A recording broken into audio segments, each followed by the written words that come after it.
हमारे सरपरस्त अलहाज नूर ईसा साहब, हुसैन जवान कंपाउंड के जिम्मेदार और इलेक्शनी मुहिम में बहुत पेश रहने वाले यूसुफ इलियास साहब, सूफी अनीस कादरी साहब, ईदी अमीन साहब और शब्बीर देर वाले, निहाल गाने वाले सूफी रमजान, इमरान रिजवी, शब्बीर देर वाले, महरून आका, दीगर सभी हमारे बुजुर्ग हजरात और नौजवान साथियों, लड़ाई बहुत मुश्किल थी, बहुत सख्त मरहला था। इस लड़ाई को लड़ते हुए दरमियान में कुछ घरेलू मसाइल की वजह से मुझे बंबई जाना पड़ा और वहां मुझे हार्ट अटैक की तकलीफ हो गई। जाहिर बात है, ऐसे हालात में आदमी इलेक्शन छोड़ देता है। हफ्ता भर मैं शहर से बाहर रहा, लेकिन इलेक्शन की कमान अलहाज नूर ईसा, यूसुफ इलियास, अलहाज जाफर, खालिद परवेज, अब्दुल मालिक, अब्दुल माजिद, सूफी अनीस कादरी, अनीस अपने ईदी अमीन और भी हमारे वो तमाम रुफका जो तन मन धन के साथ 24 घंटा लगे रहे। लोगों ने ऐसा समझा कि अब मुफ्ती साहब बीमार हो गए हैं, मैदान खाली है और खुशियां मना रहे थे, पेड़े तकसीम किए जा रहे थे। रात में जब शराब और शबाब के कबाब के दौर चल रहे थे, शायद अल्लाह पाक को ये बात पसंद नहीं आई। नबी करीम सल्लल्लाहु अलैहि वसल्लम ने कुछ दुआएं की हैं, उनमें से एक दुआ ये है, अल्लाहुम्मा इन्नी अऊज़ु बिका मिन शमाततिल आदा, कि अल्लाह मैं तुझसे इस बात की पनाह चाहता हूँ कि मुझ पर ऐसे हालात आए कि दुश्मन हंसे और खुश हो। मैं इससे तेरी पनाह चाहता हूँ। खबर मुझे भी थोड़ी बहुत मिलती रही और मैं भी दुआ करता रहा।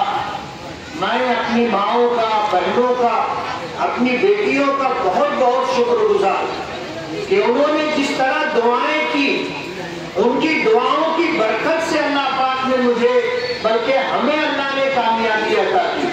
वरना एक तरफ तो फिरौनियत थी, कारूनियत थी और मैं ऐसा समझता हूं कि शायद 1987 के बाद से 2019 तक इलेक्शन में जितना पैसा खर्चा किया गया होगा, 2024 के इलेक्शन में उससे ज्यादा पैसा खर्चा किया गया। और पैसा खर्चा करने वालों को लगता था कि कानून का खजाना उनके हाथ आ गया, आयते का माल मिला था और दबा के उन्होंने खर्चा किया।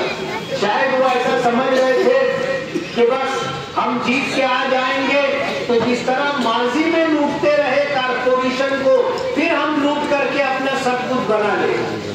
कारपोरेशन का इलेक्शन आगे है और इंशाअल्लाह असेंबली इलेक्शन से ज्यादा ताकत के साथ हम लड़ेंगे।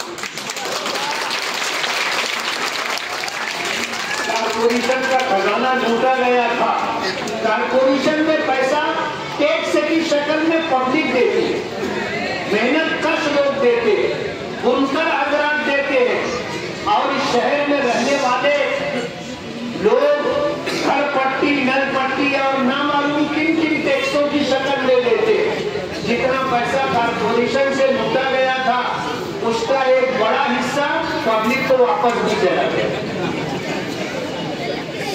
लोग पैसा नहीं ले रहे थे, जबरदस्ती जाके घर में घुस घुस करके पैसा बांटा जा रहा है। कैरेट आता है ना और कोई का थैला आता है, ऐसे भर भर के रुपये लाए जा रहे और कितना खर्चा हुआ, इतना चले, इतना पैसा और रख, पैसा इस तरह बांटा गया। लेकिन कहते हैं ना कि आदमी पैसे के बलबूते पे इलेक्शन नहीं जीतता। अगर पैसे के बलबूते पे इलेक्शन जीता जाता तो अडानी अंबानी प्राइम मिनिस्टर रहते, ये लोग सदर जमहूरिया रहते।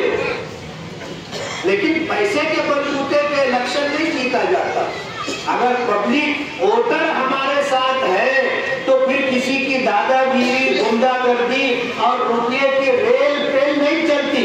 मालेगांव शहर ने इस चीज को अपनी आंखों से देख लिया। लोग पतन का नाम लेने से डरते हैं। मैं सलाम करूंगा अपने उन वोटरों को कि जब वो वोट देने के लिए निकले तो उनकी जान, मान, इज्जत और आबरू महफूज रहे, उनके बच्चे महफूज रहे, उनका मुस्तकबिल महफूज रहे। रिक्शे में रिक्शे वाले का नाम लेके बैठते कि भाई अपने बिना रिक्शे के वोट देवे के तो वो लोग भी खुश होते थे कि यार ये अपने ही वोटर है। ऐसे लोग भी हमको मिले कि जब बोगस वोट डाली जा रही थी तो ये जा करके लेते थे रिक्शे को वोट देने के नाम पर, आईडी लेते थे, चिट्ठी लेते थे और जा करके पतन को वोट देते। अल्लाह की कुदरत है और दिलों पर अल्लाह का कब्जा है, उसका तसर्रुफ चलता है। दिलों को फेरने वाली जात अल्लाह रब्बुल आलमीन की जात। इतने सख्त हालात में सभी हमारे साथी परेशान थे और जिसको सियासी तौर पर जितनी सूझबूझ है वो उतना ज्यादा फिक्रमंद था। हमारे अलहाज यूनुस ईसा साहब को मैं जब उनका चेहरा देखता था मैं भी डर जाता था जब अल्लाह खैर करे, लेकिन इत्मीनान था, एक तरह का इत्मीनान था कि इंशाअल्लाह जीत अपनी होगी। हमने जिस तरह का हिसाब व किताब लेकर के हम चल रहे थे, हम बोगस वोट को रोक नहीं सके, ये इतराफ है हमको।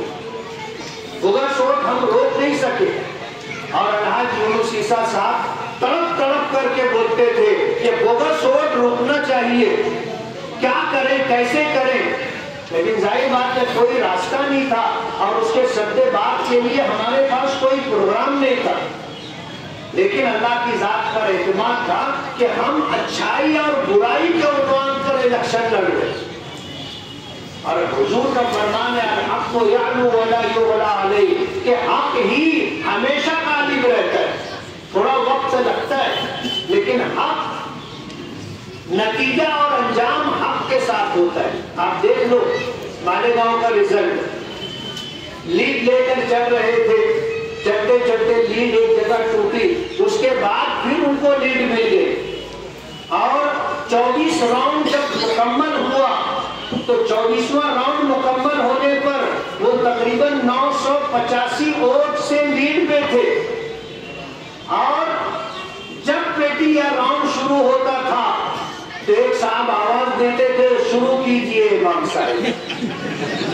हम लोगों को चिढ़ाते थे और ऐसा उनका गुमान था कि अभी आखिरी 8 पेटियां तो अपनी है, गुरुवार वार्ड की पेटियां है, सब अपनी है। लेकिन जैसे ही वो 8 पेटियां शुरू हुई अल्लाह ने उनकी लीड खत्म कर दी और हमको लीड अता कर दी। ये उसका करम है और गुरूर और तकब्बुर करने वालों को अल्लाह ने बता दिया कि ये तो सिर्फ अल्लाह को ज़ेब देता है, अल्लाह ही को तकब्बुर, अल्लाह की ज़ीनत है, बंदों को ये चीज इख्तियार नहीं करनी चाहिए।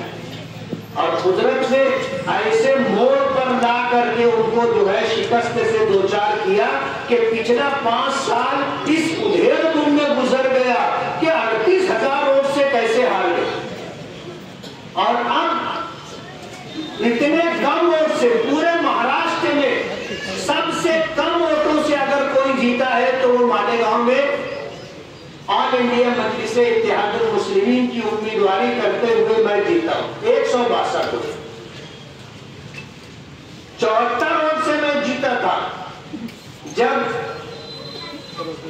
टीचरों की वोट निकलने लगी, सरकारी मुलाजिमीन की वोट जब निकलने लगी, पोस्टल वोट, तो उससे जो वोटें मिली वो मिला करके 162 वोट हुई। उनको तो ये हार हजम ही नहीं हो रही थी ना। 12:30-1 बजे फैसला आ गया था और अपने जीत चुके थे, लेकिन कोई सूरत में वो मानने के लिए तैयार नहीं थे। शहर को तजब्जुब में रखा और आखिर तक रात के 8 बज गए, कोई सूरत में मानने के लिए तैयार नहीं थे। वो कहते थे कि आखिरी 5 राउंड की दोबारा काउंटिंग हो और ये गैर कानूनी है, इलीगल है। हमारे बैरिस्टर असदुद्दीन ओवैसी साहब के बार बार फोन आ रहे थे और वो रिकाउंटिंग के लिए तैयार नहीं थे कि ये गैर कानूनी है, मैं इलेक्शन कमिश्नर से बात करता हूं। और उन्होंने बात भी की, लेकिन मसला हल नहीं हो रहा था। आखिर में जा करके हमने कहा कि अब ये चाहते हैं कि बार बार हारे, तो चलो ठीक है, रिकाउंटिंग करवा दो। 12:30-1 बजे हारे थे, फिर 2 बजे हारे, फिर 5 बजे हारे, फिर 8 बजे हारे, फिर रात के 10 बजे भी हारे। ये हार उनको हजम नहीं होगी। हमारे साथी लोग बोलते हैं वो बेचारा चौंक चौंक के उठी जीता हो। जब वोटिंग हुई, पोलिंग होने के बाद उसी दिन से जश्न चालू हो गया था ना, पूरे शहर में पटाखाबाजी हो रही थी। हमारे साथी दिन रखने के लिए कहते थे ठीक है, उनको खुशी मना लेने दो, जब काउंटिंग होगी तो अपनी खुशी मनाए। और अल्लाह ने उनकी जुबान से निकली हुई बात को सच साबित कर दिया। 162 वोट से जीत होती, 1 वोट से भी जीत हुई तो जीत है। अल्लाह का एहसान है, अल्हम्दुलिल्लाह। मैं सबसे पहले अल्लाह रब्बुल आलमीन का शुक्रगुजार। इतने नामुसाइब, नासाजगार हालात में अल्लाह ने हमें कामयाबी दी। असबाब के दर्जे में हम कहीं भी नहीं थे, ना हमारी कोई प्रोग्रामिंग थी, ना प्लानिंग थी, ना टीमें थी, बस 25-50 सर फिरे लोग थे जो लगे थे। अल्लाह ने फैसला फरमाना था। मिंजाने बिल्ला इस तरह की बात हुई कि मैं बीमार हुआ, पूरा शहर इलेक्शन लड़ने के लिए खड़ा हो गया। एक आवाज थी, मैं सुन रहा था, मुझे बताया कि हमारे नौजवान बच्चे कहते थे कि मैं भी मुफ्ती इस्माइल, और पूरी ताकत के साथ उन्होंने इलेक्शन लड़ा और अल्लाह ने कामयाबी अता की। मैं अल्लाह रब्बुल आलमीन का शुक्रगुजार हूँ। फिर अपने तमाम साथियों का जिन्होंने रात दिन एक करके मेरा इलेक्शन लड़ा और कामयाबी से हमकिनार किया। अपनी माओं का, बहनों का, अपनी बेटियों का शुक्रगुजार हूँ जिन्होंने अल्हम्दुलिल्लाह दुआएं की, मन्नतें मांगी, रोजे रखे और तड़प तड़प करके अल्लाह से मांगा कि अल्लाह कामयाबी अता करे। अभी एक जगह मेरा जाना हुआ था, एक साहब कहने लगे, कुछ औरतें आकर के कहने लगी कि हमारे मोहल्ले में एक बूढ़े आदमी साइकिल पर कुछ लिक्विड, साबुन और इस तरह पाउडर वगैरह, निरमा पाउडर जैसा होता है, वो साइकिल पर बेचते, गली गली घूम करके। उनके पैर में चप्पल नहीं था, तो किसी ने उनसे पूछा कि बाबा तुम्हारे हाथ पैर में चप्पल नहीं है? बोले जब तक मुफ्ती इस्माइल चुन के नहीं आएंगे मैं चप्पल नहीं पहनूंगा। हैरान हो गए, मेरे रोंगटे खड़े हो गए। एक ऐसा शख्स जिसको मैं जानता भी नहीं, मैं पहचानता भी नहीं, बुढ़ापे के अंदर गुर्बत की वजह से वो आदमी साइकिल पर इस तरह का सामान लेके गली गली, घर घर घूम करके बेच रहा है, और उसको इतनी मोहब्बत, इतना ताल्लुक हम अंदाजा नहीं कर सकते। मैं आपसे वादा करता हूं, आने वाला ये 5 साल जिस तरह आपने इलेक्शन में मेरा साथ दिया है, आने वाले दिनों में इस शहर में हमारे नौजवानों को रोजगार मिले, हमारे बच्चों को तालीम और आला तालीम मिले, हमारी माओ और बहनों को अच्छा समाज मिले, महफूज समाज मिले, और इस शहर में बुनियादी सहूलतों के साथ बड़े बड़े काम हो सके, उसके लिए मुझे आपका साथ चाहिए। मशवरा देने वाले बहुत लोग होते, लेकिन जाहिर बात है अकेला चना बाहर नहीं फोड़ता, काम करने के लिए टीम वर्क चाहिए। मैं अल्हम्दुलिल्लाह ये गुजरे हुए 2 दिनों में शहर में ऐसे लोग जो शहर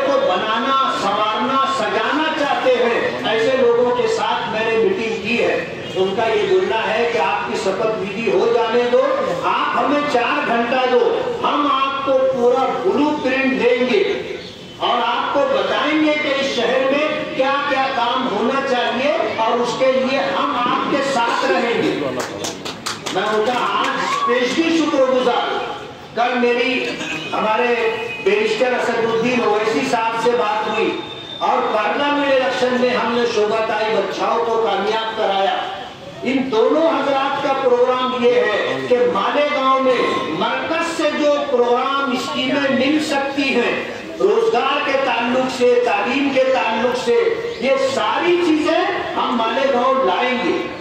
महाराष्ट्र से लेकर के, मालेगांव से लेकर के बंबई दिल्ली तक इंशाअल्लाह हम अपने बड़ों का साथ लेकर के, मालेगांव से टीम लेकर के हम काम करेंगे और इंशाअल्लाह 5 साल ईमानदारी के साथ काम करेंगे।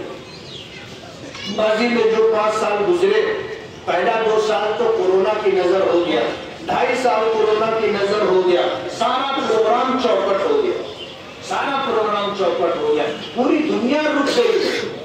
सरकार के पास भी फंड और बजट नहीं था। 2.5 सालों में आज हमने जो कुछ किया है, अल्हम्दुलिल्लाह मालेगांव के लोगों ने अपनी आंखों से देखा। आज कल की तारीख में अल्हम्दुलिल्लाह चुन के आने के बाद, नतीजा रिजल्ट आने के बाद, हमने अजीज कन्नू स्टेडियम के सामने शिफा हॉस्पिटल का जो बड़ा रोड है, उस रोड का काम कल अल्हम्दुलिल्लाह हमने शुरू किया। जैसे हसनपुरे की गली गली हमने बना करके दिया है, इसी तरह दत्ता नगर जिसको कहते हैं, मौलाना मोहम्मद हनीफ मिल्ली नगर रहमतुल्लाह अलैह, उसकी भी गली गली हम पूरा मोहल्ला इंशाअल्लाह बना करके देंगे। कुछ लोगों ने कहा कि आप कुछ मोहल्ले को गोद ले लो, इंशाअल्लाह हम गोद ले लेंगे और हम अलग अलग डिपार्टमेंट से फंड ला करके इंशाअल्लाह काम करके देंगे। बस आप दुआ करें, करने वाली जात अल्लाह की है। हम तो सबक के दर्जे में हैं, अल्लाह रब्बुल आलमीन का फैसला होगा, हालात साजगार रहेंगे, इंशाअल्लाह हम काम करेंगे। और आपने जो उम्मीदें और जो तवक्कुआत हमसे वाबस्ता कर रखी हैं, आज अपने बड़ों की मौजूदगी में, अपनी साथियों की मौजूदगी में, अपनी माँ और बहनों की मौजूदगी में हम आपको यकीन दिलाते हैं कि इंशाअल्लाह हम काम करेंगे और आपकी उम्मीदों पर पूरा उतरने की कोशिश करेंगे। बहुत बहुत शुक्रिया। सलाम अलैकुम।